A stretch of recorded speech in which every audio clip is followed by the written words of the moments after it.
लोकसभा चुनाव 2024 नजदीक है और ऐसे में एक तरफ जहां केंद्र सरकार नई नई योजनाएं ला रही है, तो वहीं दूसरी ओर किसान अपनी मांगों को लेकर लगातार प्रदर्शन कर रहे हैं। और आज किसानों से जुड़े 400 संगठन दिल्ली के रामलीला मैदान में महापंचायत करने के लिए इकट्ठा हुए हैं, मौजूद हुए हैं। इस महापंचायत के लिए हजारों किसान रामलीला मैदान पहुंच चुके हैं। ये महापंचायत एक ही दिन की है। पुलिस और एमसीडी ने किसानों को इस शर्त पर अनुमति दी है कि वो बिना ट्रैक्टर के पहुंचेंगे, साथ ही उनके पास कोई हथियार भी नहीं होना चाहिए। इस महापंचायत में 37 संगठनों के किसान नेता मंच पर मौजूद रहेंगे। बता दें कि इस महापंचायत की शुरुआत आज सुबह 12 बजे से होगी। इस दौरान 5000 किसानों को ही मैदान में जुटने की अनुमति है। बता दें कि किसानों की सबसे बड़ी मांग एमएसपी पर कानूनी गारंटी की है। किसानों का कहना है कि सरकार एमएसपी पर कानून लेकर आए। किसान एमएसपी पर स्वामीनाथन आयोग की सिफारिशों को लागू करने की मांग कर रहे हैं। किसान संगठनों का दावा है कि सरकार ने उनसे एमएसपी की गारंटी पर कानून लाने का वादा किया था, लेकिन अब तक ऐसा हो नहीं सका है। स्वामीनाथन आयोग ने किसानों को उनकी फसल की लागत का 1.5 गुना कीमत देने की सिफारिश की थी। इसके अलावा किसान पेंशन, कर्ज माफी, बिजली टैरिफ में बढ़ोतरी न करने, लखीमपुर खीरी हिंसा के पीड़ित किसानों पर दर्ज केस वापस लेने की मांग भी कर रहे हैं। इस महापंचायत के लिए संयुक्त किसान मोर्चा ने एक दिन के लिए दिल्ली चलो का आह्वान किया था। इसी के चलते संयुक्त किसान मोर्चा से संबंधित सभी संगठन रामलीला मैदान में एकत्रित हो रहे हैं। हजारों किसान पहले ही पहुंच चुके हैं। महापंचायत में किसानों से जुड़े मुद्दों पर एक प्रस्ताव पास होगा। इसमें सरकार के खिलाफ आने वाले दिनों में आंदोलन की रूपरेखा भी तय की जाएगी। किसानों की इस महापंचायत को लेकर दिल्ली पुलिस ने व्यापक सुरक्षा व्यवस्था के इंतजाम किए हैं। जाम लगने की स्थिति को ध्यान में रखते हुए वाहन चालकों के लिए ट्रैफिक एडवाइजरी भी जारी की गई है, जो कि गुरुवार शाम 6 बजे से शाम 4 बजे तक प्रभावी रहेगी। किसानों को दोपहर 2:30 बजे के बाद कार्यक्रम खत्म होने के तुरंत बाद मैदान खाली करने के लिए कहा गया है। वहीं किसानों के मार्च के मद्देनजर दिल्ली के तीनों सीमाओं सिंघू, टिकरी और गाजीपुर पर सुरक्षा बलों की भारी तैनाती की गई है। इसके चलते दिल्ली, हरियाणा या गाजियाबाद से दिल्ली आने वाले वाहन चालकों और नोएडा चिल्ला बॉर्डर पर भी सख्त चेकिंग रहेगी। पुलिस की ट्रैफिक एडवाइजरी के मुताबिक जवाहरलाल नेहरू मार्ग, बहादुर शाह जफर मार्ग, आसफ अली रोड और इनके आसपास की प्रमुख सड़कों पर और जंक्शनों पर जाम की स्थिति पैदा हो सकती है। इसके मद्देनजर बाराखंबा रोड और टॉलस्टॉय मार्ग जैसी प्रमुख सड़कों पर कई डायवर्जन किए गए हैं। साथ ही लोगों से सड़कों पर वाहनों की भीड़ कम करने के लिए पब्लिक ट्रांसपोर्ट सिस्टम जैसे मेट्रो आदि के उपयोग का आग्रह भी किया गया है।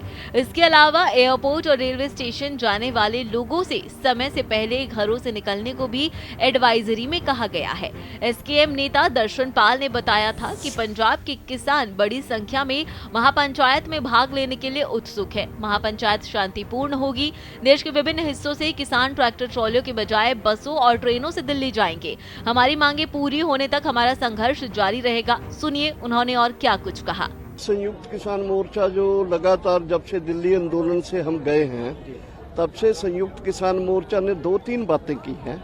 एक तो पूरे देश में अपना नेटवर्क बनाया है, अपने कुछ कैसे चलना है उसके कुछ असूल बनाए हैं 9, और तीसरा हमने एक लगातार आंदोलन किया है। वो लगातार जो आंदोलन है हमारा, वो अलग अलग तरह से ट्रैक्टर परेड करके 3 दिन के बड़े धरने लगा के, और अभी हम दिल्ली की लास्ट में नहीं, महापंचायत, किसान मजदूर महापंचायत, आपको याद होगा कि तालकटोरा स्टेडियम में सेंट्रल ट्रेड यूनियन के साथ हमने बड़ा एक पंचायत किया था। वहाँ से भी कुछ जॉइंट डिमांड्स निकली थी।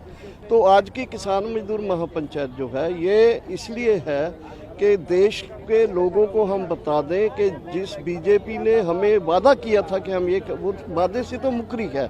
नंबर 2, जो दूसरे किसानों के मुद्दे हैं उनको भी लगातार मान नहीं रही, क्योंकि लगातार हम राष्ट्रपति के जरिए भी, डायरेक्टिव प्राइम मिनिस्टर को भी इन मुद्दों को याद दिला रहे हैं उनको, लेकिन वो मुद्दे तभी अभी हैं। आज हम कोशिश कर रहे हैं कि आज पूरे देश में बीजेपी का ये एंटी फार्मर, एंटी वर्कर जो ये जो पोस्चर है, इसको पूरे देश में एक बड़ी पंचायत करके दिल्ली से, हालांकि दिल्ली में पंचायत करने के लिए बहुत मुश्किल हुई है, सरकार की तरफ से बहुत अड़चने लोगों को पहुंचने में भी हो रही हैं अभी तक, और इसकी परमिशन भी हमें 2 दिन पहले दी गई है और बहुत सारी शर्तें लगा दी कि ये नहीं होगा, ये नहीं होगा, ये होगा।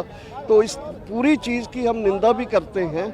और आज हम दिखाएंगे कि संयुक्त किसान मोर्चा जो पूरे देश में है, उसके 3 प्रांत मेनली, हरियाणा, यूपी, पंजाब, यहाँ से मेनली लोग आएंगे और बाकी दूर दराडे से सिंबॉलिकली लोग आएंगे। इसलिए ये हम बताना चाहते हैं कि दिल्ली दूर नहीं है हमसे और दिल्ली को हम जब भी चाहें दिल्ली को हम घेर सकते हैं, दिल्ली को सब सिखा सकते हैं। हमारे किसानों की संयुक्त किसान मोर्चे की अब इतनी ताकत बन चुकी है। एक बार जो मांग है, जो मोटी वाली मांग, मोटी बात जो पहले हम आंदोलन करके गए थे उससे पहली थी कि MSP C2 प्लस 50% उसका लीगल गारंटी खरीदने का कानून बनाया जाए, नंबर 1। नंबर 2 अभी जो हम नया जोड़े हैं वो है कि तमाम किसानों के तमाम किस्म के कर्ज जो हैं उससे मुक्त की ऋण से मुक्त किया जाए। और तीसरा है कि किसानों की फसलों को एक इंश्योरेंस पॉलिसी बनाई जाए, सरकार अपनी तरफ से वो इंश्योरेंस पॉलिसी करे। और चौथा है कि 60 साल की उम्र से जो आगे चला गया है उसको 10,000 रुपया प्रति किसान, मेल हो फीमेल हो, जो पैदा करते चला गया उसको 10,000 रुपया प्रति माह पेंशन दिया, किसान पेंशन दिया जाए। एंड उसके बाद पावर बिल 2020 को वापस 2022 हो गया, अब उसको वापस लिया जाए।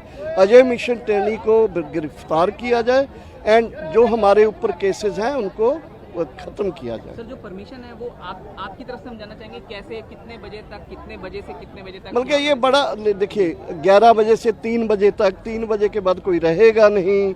वो ये आप 5,000 से ज़्यादा नहीं लोग लाओगे।